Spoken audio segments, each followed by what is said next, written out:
Contoh, saya sedekah 10.000 aja Ustadz, yang penting tiap hari. Bagus.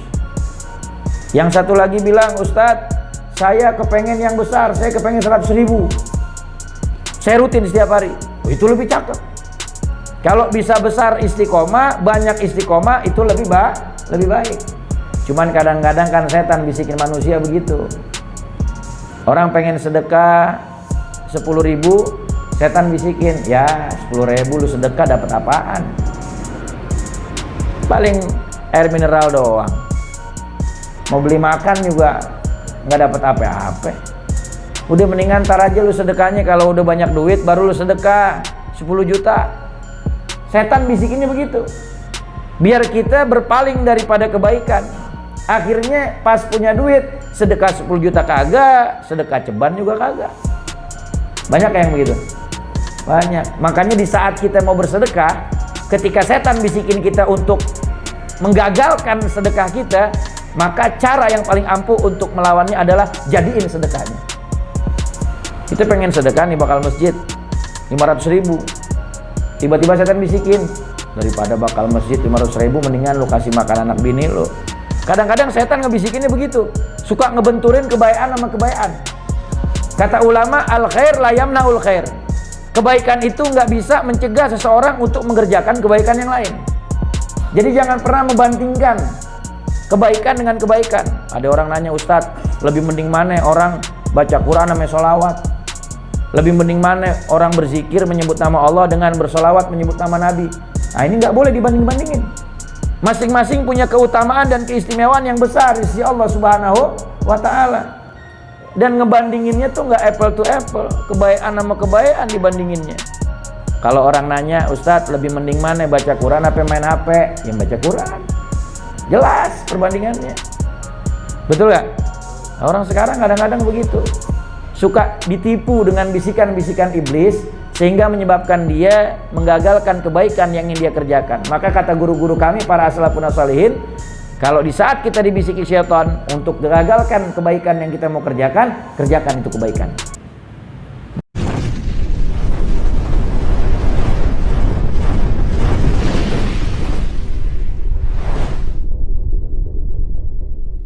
Fatihah bil qabul wa tamami kulli sulh ma'amul sya'adhar dafatan kulli syar jalibatan kulli khair lana wa walidina wa li ahbabina niyatil futu wal bunu wa rusuh wa taubatan nasu an Allah yafta'alina wa alaikum futwal arifin wa yafaqihna fid din wa alimna ta'wil wa hadina ila sawa'i sabil wa ila hadratin nabi Muhammadin sallallahu alaihi wasallam. Al-Fatihah. A'udzu billahi minasyaitonir rajim. Bismillahirrahmanirrahim. Alhamdulillahirabbil alamin arrahmanir rahim maliki yaumiddin. Iyyaka na'budu wa iyyaka nasta'in ihdinas siratal mustaqim siratal ladzina an'amta 'alaihim ghairil maghdubi 'alaihim waladdallin. Amin. Assalamualaikum warahmatullahi wabarakatuh. Waalaikumsalam warahmatullahi wabarakatuh. Alhamdulillah, alhamdulillahi rabbil alamin wal akibatu lil muttaqin wala udwana illa 'alal zalimin. Wassalatu wassalamu ala asyrafil anbiya'i wal mursalin habibi rabbil alamin sayyidina wa nabiyyina wa habibina wa maulana Muhammadin wa ala alihi wa ashabihi wa man tabi'ahu bi ihsanin min yaumina hadza ila yaumiddin. Wa ba'du. Rabbi shrah li sadri wa yassir li amri wa hlul 'uqdatam min lisani yafqahu qawli. Wa qul rabbi zidna ilman warzuqna fahman. Subhanaka la ilma lana illa ma 'allamtana innaka antal alimul hakim. Ya Fattah ya Alim, ya Fattah ya Alim, ya Fattah ya Alim. Iftah alaina futuhal arifin wa faqihna fid din wa alimna ta'wil wahdina ila sawa'i sabil walhamdulillahi rabbil alamin. Hadratul muhtaramin wal muhtaramat, segenap jamaah kaum muslimin wal muslimat, jamaah majelis taklim atau kajian zuhur berjamaah Masjid Al-Hidayah KB Bukopin Syariah, yang insya Allah mudah-mudahan semuanya senantiasa dirahmati dan diampuni segala dosa kita oleh Allah Subhanahu wa Ta'ala. Kepada kepala pimpinan beserta seluruh stafnya yang mohon maaf tidak saya sebutkan satu persatu, namun tidak mengurangi rasa ta'zim serta mahabbah saya kepada antum semua. Mudah-mudahan semua yang hadir Allah Subhanahu wa taala panjangkan umur kita, Allah Subhanahu wa taala sehatkan badan kita, Allah Subhanahu wa taala berikan istiqamah kepada kita di dalam kebaikan sampai akhir ajal menjemput kita semua. Amin ya rabbal alamin. Hadirin wal hadirat rahimakumullah. Pada pertemuan kita siang hari ini kita bicara tentang membentuk pribadi yang istiqamah dengan sholat berjamaah. Bicara masalah istiqomah, kita mesti tahu dulu apa yang dimaksud dengan istiqomah. Istiqomah itu adalah dawam, continue, atau biasa kita kenal dengan istilah rutin atau terus menerus. Di dalam satu hadis baginda Rasul Nabi Muhammad SAW beliau bersabda, ahabbul a'mali ilallah adwamuha wa in qalla. Amal ibadah yang paling dicintai oleh Allah Subhanahu wa taala yang dilakukan oleh hambanya adalah yang dilakukan secara terus-menerus, rutin, continue atau istiqomah walaupun amal ibadah itu sangat kecil jumlahnya. Contoh, kita kerjain sholat duha setiap pagi 2 rakaat. Istiqomah terus kita kerjain tuh 2 rakaat. Jangan dinaikin dulu. Sampai kapan? Sampai ada perasaan kalau satu hari kita tidak melaksanakannya, maka kita menyesal banget. Maka setelah itu baru tambahin. Biasanya guru-guru kami mengajarkan istiqomah dulu 2 rakaat tuh duha 3 bulan. Terus tiap hari 2 rakaat, 2 rakaat, 2 rakaat istiqomah. Yang penting kerjain 2 rakaat, jangan sampai satu hari nggak kerjain. Kalau udah 3 bulan istiqomah, tambahin 4 rakaat. 3 bulan berikutnya istiqomah, tambahin lagi 6 rakaat. Karena sholat duha itu paling sedikit 2 rakaat dan paling banyak di situ ada khilaf antara Imam Ibnu Hajar dengan Imam Romli. Dikatakan bahwasanya paling banyak 8 rakaat dan sebagian lagi mengatakan 12 rakaat. Sesuai dengan apa yang disampaikan oleh baginda Rasul Nabi Muhammad SAW, bahwasanya Rasul bersabda, man sholat duha thamaniyata rakaat faqad kutibat bara'atu minan nar wa bara'atu minan nifaq. Di antara keutamaan orang yang sholat duha 8 rakaat, dawam melaksanakannya, maka dia akan tercatat orang yang terbebas daripada sifat munafik dan juga terhindar daripada siksa api neraka. Dan di dalam hadis yang lain Rasul bersabda, man sholat duha itsnatai asyara rakaatan banallahu lahu baitan fil jannah. Kata Nabi, siapa orang yang dia sholat duha dawam mengerjakannya rutin 12 rakaat, maka Allah akan bangunkan baginya istana di sorga. Maka istiqomah dari 2 rakaat, 3 bulan udah rutin, tambahin 4 rakaat, tambahin 6 rakaat, 2 rakaat salam, 2 rakaat salam. Terus kalau sudah bisa istiqomah, ya 8 rakaat boleh, 12 rakaat boleh. Ya, yang penting jangan sampai nggak kerjain sholat duha. Itu yang dinamakan dengan istiqomah. Pelan-pelan tapi continue. Jangan hari ini saya mau sholat duha 12 rakaat. Tahu-taunya habis itu besok-besoknya kagak duha lagi 2 bulan. Mau ngapain? Yang lebih Allah cintai itu yang sedikit tapi rutin, continue. Ustadz, gimana kalau saya pengennya banyak tapi rutin? Oh, itu cakep. Contoh, saya sedekah 10.000 aja Ustadz, yang penting tiap hari. Bagus. Yang satu lagi bilang, Ustadz, saya kepengen yang besar, saya kepengen 100.000. Saya rutin setiap hari. Oh, itu lebih cakep. Kalau bisa besar istiqomah, banyak istiqomah, itu lebih baik. Cuman kadang-kadang kan setan bisikin manusia begitu. Orang pengen sedekah 10.000, setan bisikin, ya 10.000 lu sedekah dapat apaan? Paling air mineral doang. Mau beli makan juga nggak dapat apa-apa. Udah mendingan ntar aja lu sedekahnya, kalau udah banyak duit baru lu sedekah 10 juta. Setan bisikinnya begitu. biar kita berpaling daripada kebaikan. Akhirnya pas punya duit, sedekah 10 juta kagak, sedekah ceban juga kagak. Banyak yang begitu? Banyak. Makanya di saat kita mau bersedekah, ketika setan bisikin kita untuk menggagalkan sedekah kita, maka cara yang paling ampuh untuk melawannya adalah jadiin sedekahnya. Kita pengen sedekah nih bakal masjid 500.000. Tiba-tiba setan bisikin, daripada bakal masjid 500.000 mendingan lu kasih makan anak bini lu. Kadang-kadang setan ngebisikinnya begitu, suka ngebenturin kebaikan sama kebaikan. Kata ulama, al khair la yamnaul khair. Kebaikan itu nggak bisa mencegah seseorang untuk mengerjakan kebaikan yang lain. Jadi jangan pernah membandingkan kebaikan dengan kebaikan. Ada orang nanya, Ustadz, lebih mending mana orang baca Quran sama sholawat? Lebih mending mana orang berzikir menyebut nama Allah dengan bersolawat menyebut nama Nabi? Nah ini nggak boleh dibanding-bandingin. Masing-masing punya keutamaan dan keistimewaan yang besar di sisi Allah Subhanahu wa Ta'ala. Dan ngebandinginnya tuh nggak apple to apple, kebaikan sama kebaikan dibandinginnya. Kalau orang nanya, Ustadz lebih mending mana baca Quran apa main HP? Ya baca Quran. Jelas perbandingannya. Betul gak? Nah, orang sekarang kadang-kadang begitu, suka ditipu dengan bisikan-bisikan iblis, sehingga menyebabkan dia menggagalkan kebaikan yang ingin dia kerjakan. Maka kata guru-guru kami, para as-salafun as-shalihin, kalau di saat kita dibisiki syaitan untuk gagalkan kebaikan yang kita mau kerjakan, kerjakan itu kebaikan. Sedekah masjid 500.000, setan bisikin, lu jangan sedekah dulu dah, ntar aja kalau udah banyak duit. Maka cara untuk melawannya adalah jadiin tuh sedekahnya.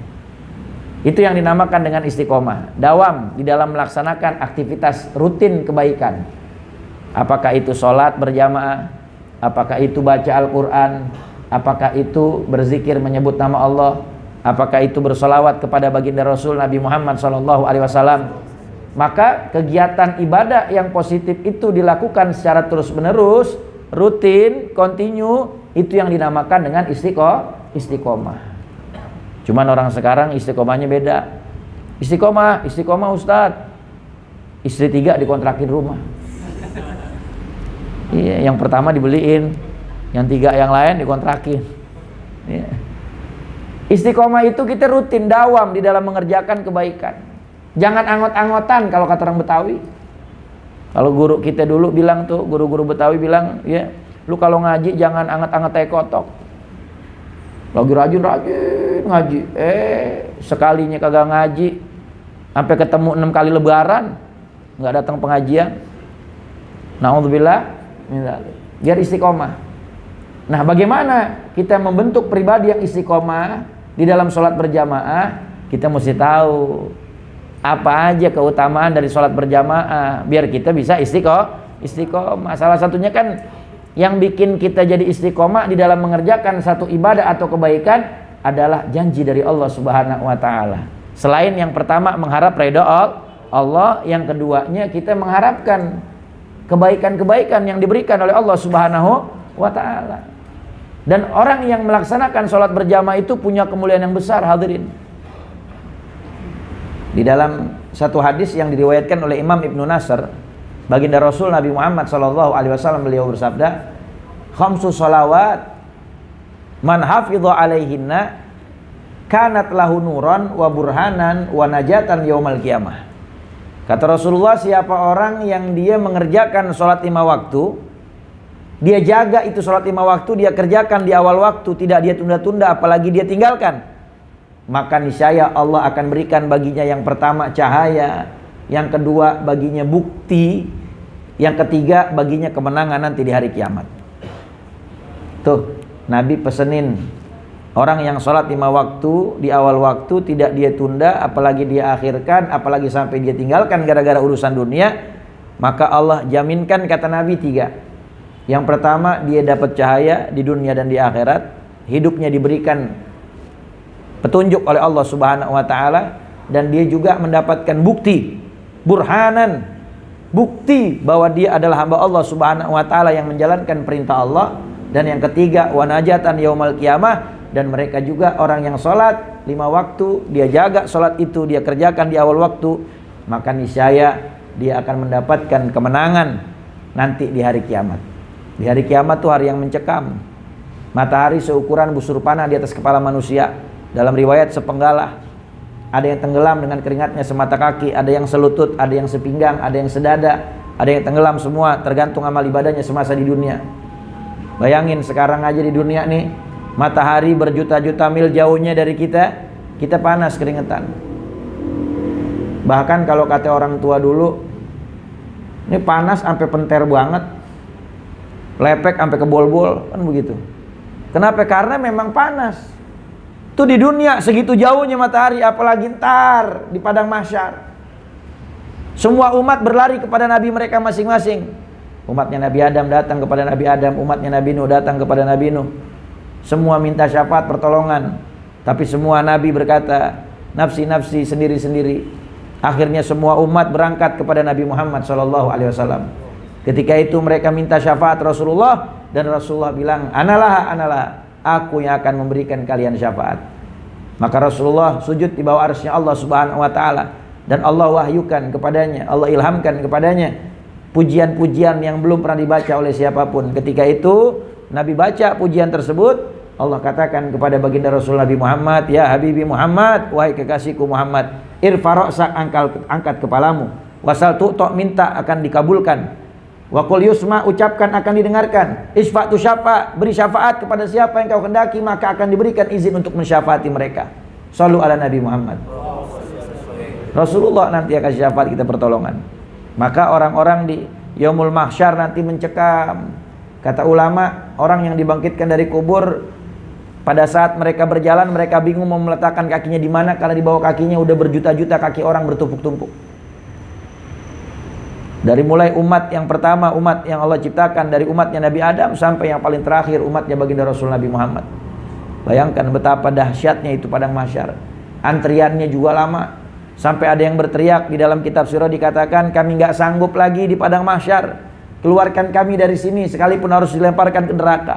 Padahal mereka nggak tahu neraka itu lebih dahsyat, berlipat-lipat ganda daripada padang mahsyar. Bahkan ketika seorang bertanya kepada Nabi, ya Rasul, bagaimana itu siksa neraka? Kata Nabi, yang paling ringan dari siksa neraka, satu butir dari bara api sebesar biji sawi diletakkan di bawah telapak kaki manusia, maka dia punya otak mendidih, menggolak-golak matang. Di dalam kitab Muqasyafatul Qulub karangan Imam Ghazali, Nabi menjelaskan Allah panaskan api neraka 4000 tahun lamanya. 1000 tahun pertama Allah nyalakan apinya, 1000 tahun kedua Allah panaskan sampai apinya berubah menjadi merah, 1000 tahun ketiga Allah panaskan sampai apinya berubah menjadi putih, 1000 tahun keempat Allah panaskan sampai apinya berubah menjadi hitam kelam. Satu hari di akhirat sama dengan 1000 tahun di dunia, berarti 4 juta tahun lamanya Allah panaskan api neraka. Bayangkan betapa dahsyatnya itu panas neraka jahanam. Kita kena kepetelan minyak aja kita teriak-teriakan. Bini pulang kampung, di rumah masak sendiri, masak ikan pakai helm sama jas hujan, takut kepetelan. Ya, belum lagi kena puntung rokok, jumpalitan. Ya, makanya jangan macam-macam. Kalau pengen selamat di akhirat nanti, di yaumul qiyamah, selamat juga di dalam kubur, maka dawam sholat 5 waktu di awal waktu, jangan kita tunda-tunda, jangan kita akhir-akhirin. Pas nih momennya emang, ya, menyambut Isra Mi'rajnya baginda Rasul Nabi Muhammad SAW. Ketika itu Allah berikan perintah sholat. Kata guru saya, Murabi Arwahna Sayyidil Walid, Al-Habib Umar bin Muhammad bin Salim bin Hafid bin Syekh Abu Bakar bin Salim, hafidhahullah ta'ala wa ra'a amin rabbal alamin. Beliau mengatakan enak banget jadi umatnya Nabi Muhammad. Tadinya Allah berikan perintah sholat 50 waktu. Lalu kemudian berjumpa dengan para nabi-nabi di setiap langit-langit, maka dimintakan takhfif keringanan. Kata Nabi Musa, umatmu gak akan sanggup ya Muhammad. Sal takhfif minallah, mintalah keringanan kepada Allah Subhanahu wa taala. Akhirnya dikurangin jadi 5 waktu. Jadi 5 waktu. Tapi apa kata guru kami Murabi Arwana Sayyidul Walid Al-Habib Umar bin Hafid? Beliau bilang, umatnya Nabi Muhammad mengerjakan sholat yang Allah fardukan 5 waktu, tetapi pahalanya adalah pahala sholat 50 waktu. Allah. Shallu ala Nabi Muhammad. Allahumma shalli wa sallim ala Sayyidina Muhammad wa ala ali Sayyidina Muhammad. Maka kalau pengen selamat di kubur, selamat nanti di yaumul qiyamah, sholat 5 waktu, kerjakan di awal waktu, jangan di akhir-akhir, apalagi ditinggalkan. Apalagi kita tunda gara-gara urusan dunia yang hina, na'udzubillah min dzalik. Di dalam sambungan hadis yang tadi saya bacakan, kata Rasulullah, wa man lam yuhafid alaihinna, lam yakun lahu nuran wala burhanan wala najatan yaumal qiyamah wa yuhsyaru yaumal qiyamati ma'a Qarun wa Fir'aun wa Haman wa Ubay bin Khalaf. Kata Nabi Muhammad, siapa orang yang tidak mengerjakan sholat 5 waktu, dia tidak menjaga untuk mengerjakannya, kadang dia tinggalkan, dia tunda, dia lalaikan, maka dia tidak mendapatkan cahaya, dia tidak mendapatkan bukti, dan dia tidak mendapatkan keselamatan nanti di hari kiamat. Dan dia akan dikumpulkan nanti di hari kiamat bersama Qarun, Fir'aun, Haman, dan juga Ubay bin Khalaf. Semuanya adalah minal kafirina wal musyrikin, orang-orang yang diazab di dalam nerakanya Allah Subhanahu wa ta'ala. Na'udzubillah min dzalik. Itu baru satu hadis Nabi ceritain tentang bagaimana keistimewaan orang yang sholat 5 waktu dan orang yang meninggalkannya, azabnya begitu dahsyat. Kalau di dalam kitab Nasaihul Ibad yang dikarang oleh Al-Imam Nawawi rahimahullah ta'ala, di dalam bab At-Tusa'i, bab serba 9, Al-Maqalatul Rabi'ah, di dalam perkataan yang keempat, qala Al-Imam Amirul Mu'minin Sayyidina Utsman ibn Affan radhiyallahu ta'ala anhuma, berkata Amirul Mu'minin Sayyidina Utsman ibn Affan radhiyallahu ta'ala anhuma, kata beliau, man hafidhu ala salawatil khams liwaktiha wa dawama 'alaiha akramahullahu ta'ala bitis'i karomat. Siapa orang yang dia mengerjakan sholat di awal waktu, dia tidak tunda-tunda, tidak dia akhir-akhirkan, apalagi sampai dia tinggalkan, dia kerjakan itu sholat, dia jaga sholat 5 waktu itu. Setiap kali azan berkumandang, dia sudah dalam keadaan punya wudhu dan dia siap untuk melaksanakan sholat berjamaah. Dia jaga sholat 5 waktunya, maka Allah akan karuniakan kepadanya 9 kemuliaan. 9 kemuliaan. Apa saja? Yang awwaluha yuhibbuhullah, yang pertama dia akan dicintai oleh Allah Subhanahu wa taala. Kalau kita dapat cintanya Allah, maka udah pasti bahagia dunia, bahagia akhirat. Kita banyak terlalu sibuk manusia di zaman sekarang cari cintanya manusia. Padahal kata Imam Syafi'i, ridhon nas ghayatun la tudrak wa ridhollah ghayatun la tutrak. Redhonya Allah, kecintaannya Allah itu sesuatu yang gak boleh kita tinggalkan. Tapi keredoannya manusia, kecintaannya manusia, itu mustahil buat kita raih. Kita mau berlaku bagaimana juga di hadapan manusia pasti ada kurangnya. Udah bagus nih orang perempuan pakai gamis, temennya ada yang bilang kerudungnya nggak matching. Kerudungnya udah matching, tasnya nggak nyetel, kurang branded. Tas udah branded, warna udah cakep, sepatunya kayaknya nggak oke. Sepatu udah pakai yang oke. Dia ngomong lagi temen yang lain, men sayang yang makainya mukanya pas-pasan, nggak nyetel sama muka. Manusia begitu, kalau cari redonya manusia kurang terus, kagak ada habisnya. Nih HP. Manusia kan kalau ada keluar HP baru beli, HP baru beli, nggak ada habisnya. Nggak bakal ada habisnya. Kata Rasulullah, la yashba'ul mu'min minad dunya hatta yamla jawfau turab. Manusia itu nggak akan pernah kenyang daripada dunia sampai mulutnya penuh tanah. Masuk dalam kubur udah mati baru dia puas. Kalau belum, kurang terus. Maka jangan cari redha manusia, cari redhonya Allah, cari cintanya Allah. Cukup deh. Kalau udah dapat cintanya Allah, maka Allah akan teriakan kepada malaikat di langit bahwasanya aku cinta kepada fulan, fahaibu, maka kalian para malaikat cintailah fulan. Akhirnya semua malaikat Allah di langit cinta kepada si fulan yang dapat cintanya Allah. Habis itu malaikat serukan kepada seluruh penduduk bumi bahwasanya Allah dan kami para malaikat mencintai fulan. Wahai kalian penduduk bumi, cintailah fulan. Fayudha'u lahul qabul fil ard, maka di mana saja dia melangkahkan kaki di bumi Allah, orang akan cinta kepadanya. Jadi kalau kita pengen dapat cintanya manusia, gampang. Dapetin dulu cintanya Allah. Kalau Allah udah cinta sama kita, semua makhluknya akan cinta kepada kita. Cuman kebanyakan kita lupa sama cintanya Allah, nggak nyari redhonya Allah. Yang kita cari redhonya manusia mulu. Kerja juga begitu, nyari redhonya atasan. Harusnya cari redhonya Allah. Kalau cari ridhonya Allah, nanti atasan bakal ridho sama kita. Tapi kalau cari ridhonya atasan, Udah, kerjanya rajin kalau di depan atasan doang. Tapi kalau di belakangnya, nggak ada ini bos, disantai aja. Ya, kerja mau rajin mau kagak kan gaji udah ditransfer, kan begitu. Iya, kadang-kadang orang begitu tuh, cari ridho manusia. Maka kita cari ridhonya Allah dengan cara apa? Dengan cara sholat, jangan kita tinggalkan, kerjakan di awal waktu. Kalau kita kerjakan di awal waktu, dapat cintanya Allah. Ini pesan juga buat para atasan. Antum-antum yang mempekerjakan bawahan punya tanggung jawab di sisi Allah Subhanahu wa taala.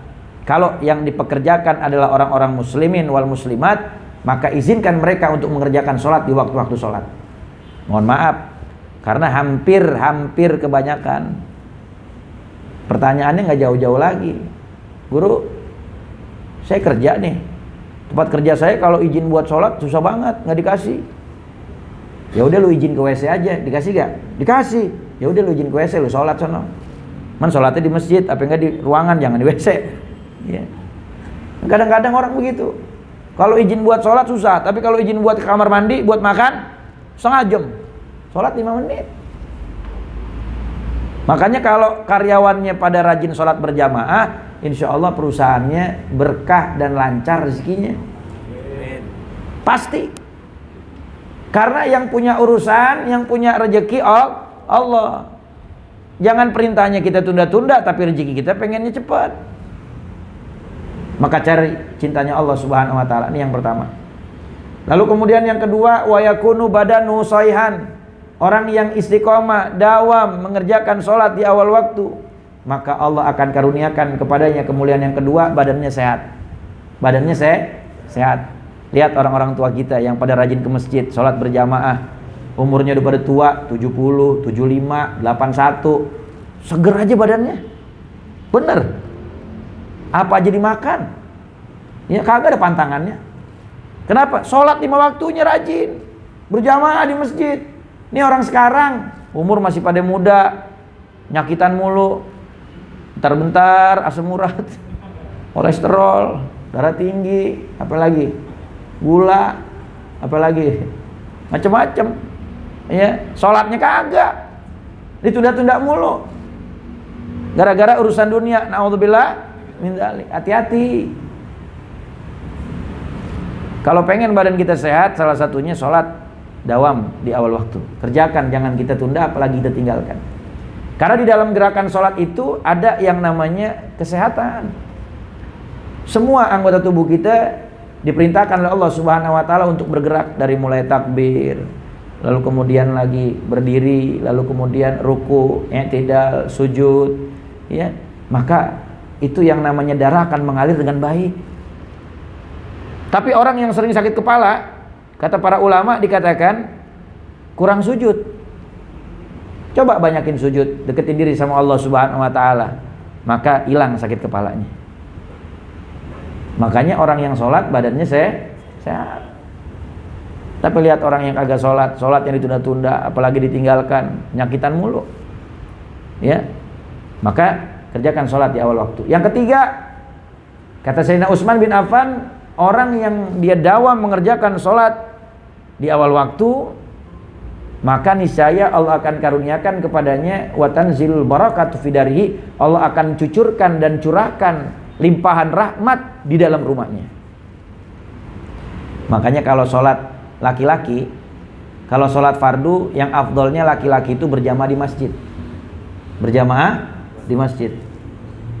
Tapi kalau sholat sunnah, maka yang afdolnya di rumah. Makanya di dalam satu hadis, di dalam kitab Mukhtar Ahadits Nabawiyah karangan Sayyid Ahmad Al-Hashimi rahimahullah, di situ dikutip oleh beliau bahwasanya Rasul bersabda, janganlah kalian jadikan rumah kalian sepi seperti kuburan. Kata ulama, sepi daripada sholat, sepi daripada bacaan Al-Quran. Maka kerjakan sholat-sholat sunnah di rumah kita. Afdolnya sholat sunnah di rumah. Kenapa? Karena itu perkara sunnah, sehingga kita terhindar daripada yang namanya riya, terhindar daripada bangga diri dengan ibadah sunnah kita. Tapi kalau yang wajib, orang laki afdolnya di masjid, berjamaah di masjid. Kenapa? Karena memang ibadah wajib. Maka ibadah wajib itu sesuatu yang memang harus dikerjakan. Masa ilokan banget orang nyombong, Kayak gua dong, sholat berjamaah di masjid. Lah emang kewajiban. Betul gak? Iya. Makanya kata Rasulullah, la sholat ali jaril masjid ila fil masjid. Gak sempurna sholat seseorang yang bertetanggaan dengan masjid atau musola kecuali di masjid. Musola itu masjid juga. Cuman masjid ghairu jami', masjid yang gak dipakai sholat Jumat. Kalau masjid yang dipakai Jumat namanya masjid jami'. Jadi masjid ada masjid jami', masjid yang dipakai sholat Jumat, ada masjid ghairu jami', masjid yang gak dipakai sholat Jumat. Orang kita bilang musola atau langgar. Di rumah kita juga kalau kita punya ruangan buat kita sholat, itu namanya musola. Jadi ketika kita masuk ke dalam masjid, ya, yang sekarang ini diwakafkan jadi musola, maka kerjakan sholat sunat tahiyatul masjid. Jadi kadang ada orang yang usoli sunatan tahiyatul musola. Masjid tuh diwakafin buat masjid, cuman ghairu jami', orang kita bilang musola, ya. Maka kerjakan sholat berjamaah di masjid, orang laki berjamaah. Kadang orang laki suka ada yang nanya begini, Ustadz, lebih mending mana? Saya sholat berjamaah di masjid, tapi istri di rumah sholat sendirian, atau saya berjamaah di rumah sama istri? Nah, dibenturin lagi pertanyaan. Al khair la yamna'ul khair, kebaikan gak mencegah seorang untuk mengerjakan kebaikan. Kalau ditanya mana lebih afdol, ya kerjakan berjamaah di masjid. Orang laki afdolnya berjamaah di masjid. Tapi ambil begini aja, yang gampang. Suaminya kerjakan dulu berjamaah di masjid, pulang berjamaah sampai di rumah i'adatus shalah. Berjamaah lagi dengan istrinya. Boleh gak? Boleh. Maka istrinya mendapatkan pahala berjamaah. Paham ya? Nah, ini yang pertama. Lalu perempuan, bagaimana perempuan? Kalau di dalam kitab Syarah Uqudul Jen fi Bayani Huquqi Zaujain karangan Imam Nawawi, itu dijelaskan di dalam pasal terakhir bahwasanya perempuan itu paling afdolnya sholat fi ghairi baitiha, di dalam rumahnya, di bagian yang paling tersembunyi. Kalau di dalam rumah ada kamar, bisa sholat di dalam kamar, sholat di dalam kamar. Di dalam kamar ada kamar kecil lagi, bisa sholat di situ, sholat di situ. Dalam kamar kecil lagi ada lemari, bisa sholat dalam lemari, sholat dalam lemari. Dalam lemari ada laci, bisa sholat dalam laci, sholat dalam laci. Misal, ini perumpamaan. Misal di bagian yang paling tersembunyi, ya, begitu. Tapi kalau misalnya mau ngerjain di masjid, bagaimana? Ketika musafir dan lain sebagainya, boleh. Ya, yang penting pengurus masjid mesti apa? Pisahin. Kadang-kadang mohon maaf ada yang nggak dipisahin antara sholatnya laki-laki dengan perempuan. Kadang-kadang tempat wudhunya juga nyampur jadi satu. Kan perempuan ketika berwudu kan dia membuka hijabnya, ya, menyingsingkan lengan bajunya, mengangkat dia punya rok atau gamisnya, maka mesti dipisah tempat wudhunya, ya. Tanggung jawab tuh nanti pengurus-pengurus kalau nggak dipisahin, ya. Lalu kemudian itu yang keberapa tuh? Yang ketiga, orang yang dawam 5 waktu di awal waktu, maka Allah akan berikan keberkahan di rumahnya. Tapi lihat rumah orang yang sepi dari sholat, maka penghuninya bakalan sedikit kebaikannya, banyak keburukannya.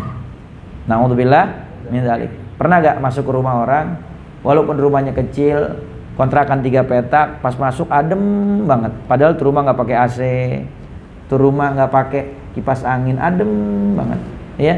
Ternyata tuh orang yang punya rumah rajin sholat, tahajudnya rajin, baca Qur'annya getol, berzikirnya rajin, sholawatnya banyak, adem rumahnya. Tapi kita masuk ke rumah orang, ada orang rumahnya gede, tiap ruangan pakai AC, ya, tapi masuk kayaknya pengap, panas. Maknanya apa? Hati tuh hampa ketika masuk ke situ. Ternyata apa?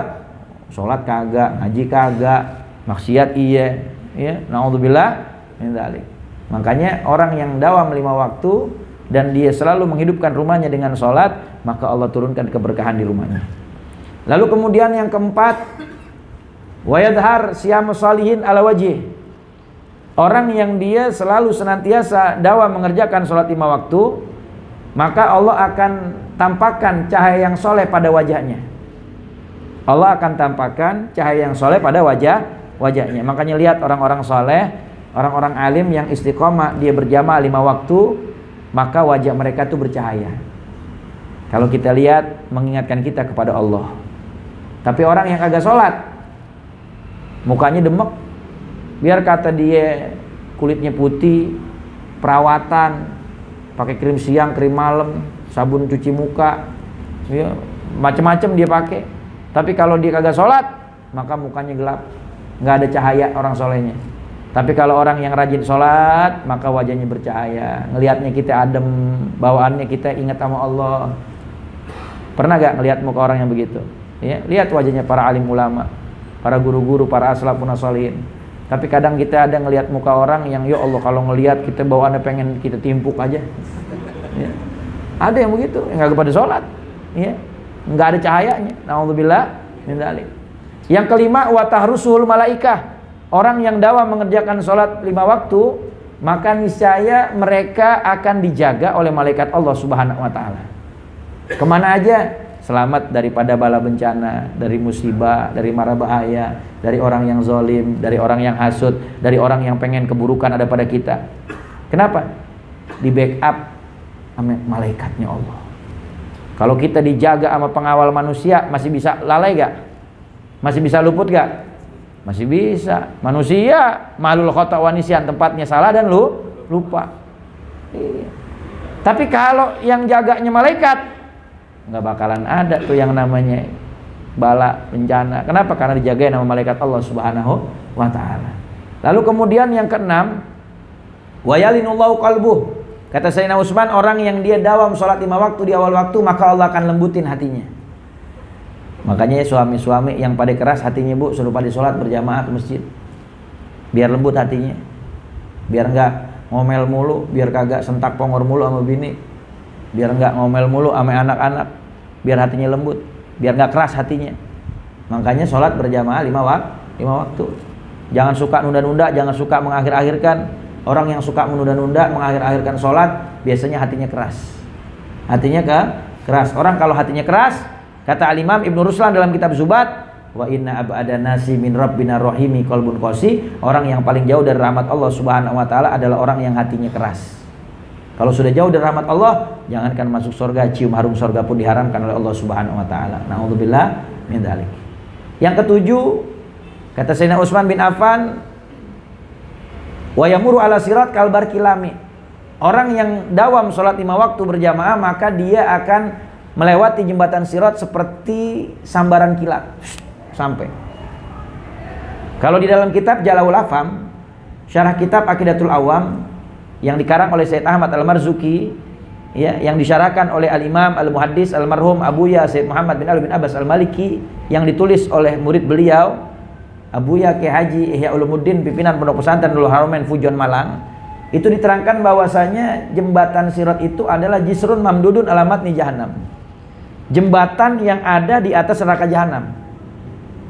Ukurannya lebih tipis dari satu helai rambut dibelah 7, tajamnya lebih tajam daripada pisau.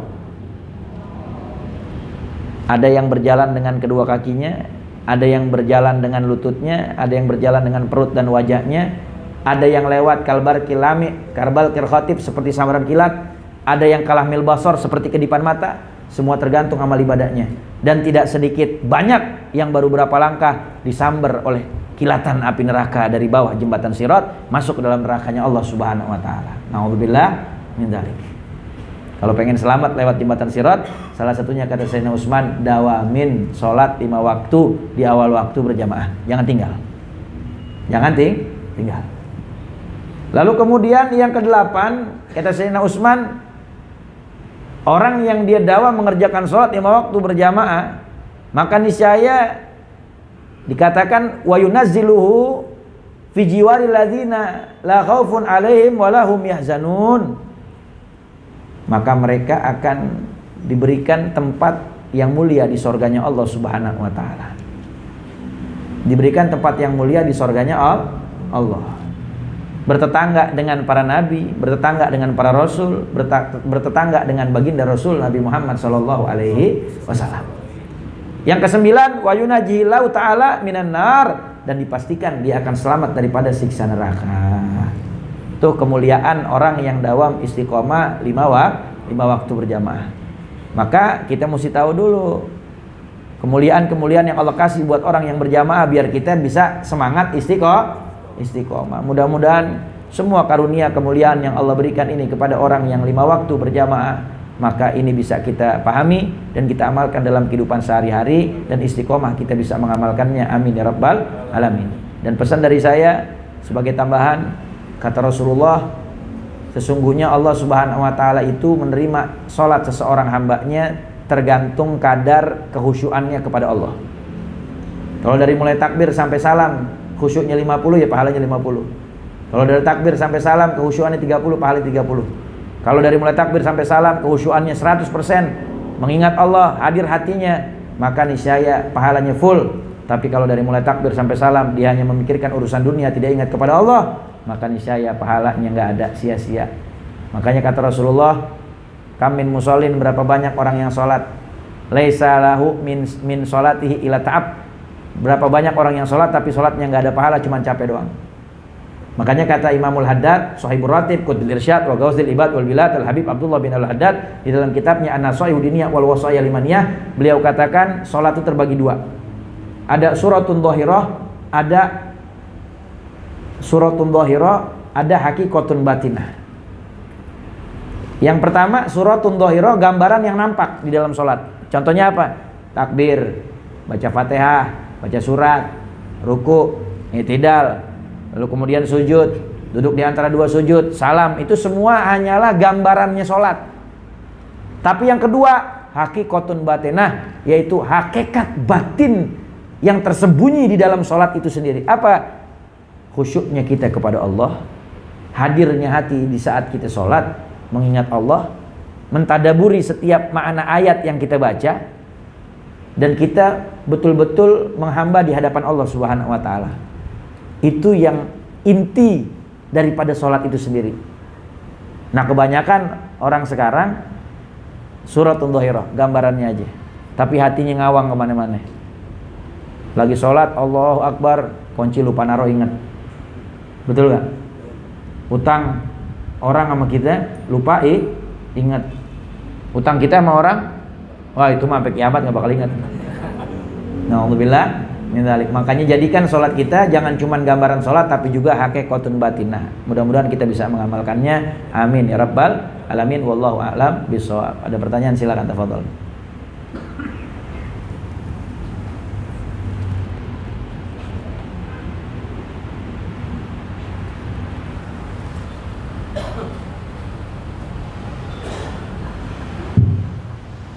Bagi para jamaah, barangkali ada yang mau bertanya, dipersilakan.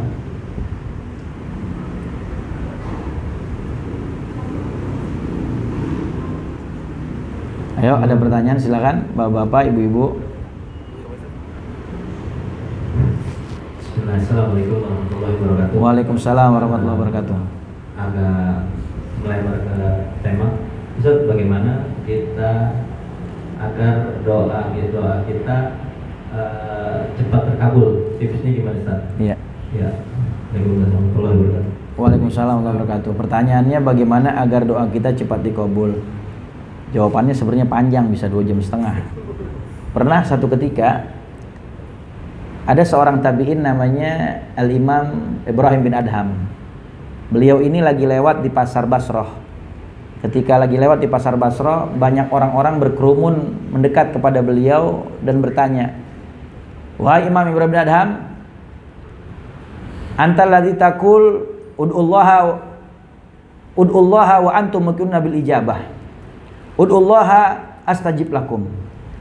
Wa kunna nad'ullaha falam yustajabu lana." Kata orang-orang di pasar Basrah bilang, "Wahai Imam Ibrahim bin Adham, engkau yang pernah mengatakan kepada kami, mintalah kepada Allah, Allah akan kabulkan. Mintalah kepada Allah, yakin Allah akan kabulkan. Dan kami sudah meminta kepada Allah, tapi Allah sampai sekarang belum kabulkan." Apa kata Al-Imam Ibrahim bin Adham? Kata beliau, matat qulubukum an asrati asya. Hati kalian telah mati dari 10 perkara. Yang pertama, baca kitab Allah tapi tidak mengamalkannya. Yang kedua, baca hadis Nabi, ngaku cinta sama Nabi tapi nggak ngikutin Nabi. Yang ketiga, kita mengaku musuhnya setan tapi kita ngikutin setan. Ya, ada 10 perkara tuh. Di antaranya juga kita meyakini ada yang namanya sorga, pengen masuk ke dalamnya tapi nggak berhenti ngerjain dosa. Kita tahu neraka itu dahsyat azabnya, tapi kita ya tidak mempersiapkan bekal untuk masuk dalam sorga, dan tidak berhenti daripada kemaksiatan dan dosa. Kita tahu bahwasanya membicarakan aib orang itu sesuatu yang dibenci oleh Allah Subhanahu wa taala, sampai kita lupa dengan aib kita. Ada 10 perkara yang bisa menyebabkan doa itu tidak digabul oleh Allah Subhanahu wa taala. Ini secara sesuatu yang tidak nampak. Secara sesuatu yang nampak penyebab kita nggak digabul doa apa? Salah satunya adalah bisa jadi kita dapat rezeki dari duit yang haram, atau masuk ke dalam perut kita sesuatu yang diharamkan oleh Allah Subhanahu wa taala. Pakaiannya haram, makan minumnya haram. Fa ana yustajabu lahu, bagaimana Allah mau kabulkan doanya.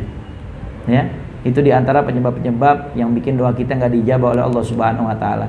Berarti bagaimana caranya agar doa kita dijabah oleh Allah Subhanahu wa taala? Maka yang menjadi penyebab untuk tidak digabulkan jangan sampai kita kerjain, maka doa akan digabul oleh Allah Subhanahu wa taala. Begitu ya.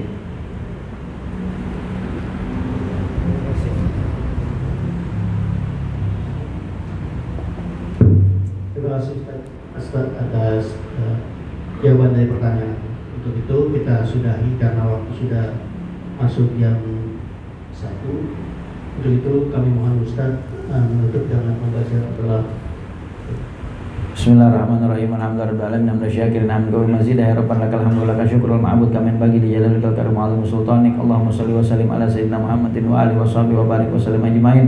Allahumma alif baina qulubina, Allahumma alif baina qulubina, Allahumma alif baina qulubina wa aslih dzata bainina wa aslih dzata bainina wa aslih dzata bainina wa hdina subul salam wa najina minadh dhulumati ilan nur wa jannibnal fawahisha ma dhar ma batan innaka ala kulli syai'in qadir wa tub alaina innaka tawwabur rahim. Allahumma barik lana fi rajab wa sya'ban wa barik lana ramadan. Allahumma barik lana fi rajab wa sya'ban wa barik lana ramadan. Allahumma barik lana fi rajab wa sya'ban wa barik lana ramadan wa inna ala siyam wal qiyam wa sadaqah wa tilawatil qur'an wal bir wal ihsan wa idkum minan niran wal ghufran wa sallallahu ala sayyidina Muhammadin nabiyil ummi wa alihi wasallam. Alhamdulillahirabbil alamin. Subhanakallahumma wa bihamdika nasyhadu an la ilaha illa anta nastaghfiruka wa natubu ilaik. Walhamdulillahirabbil alamin. Wa lakum minkum. Assalamualaikum warahmatullahi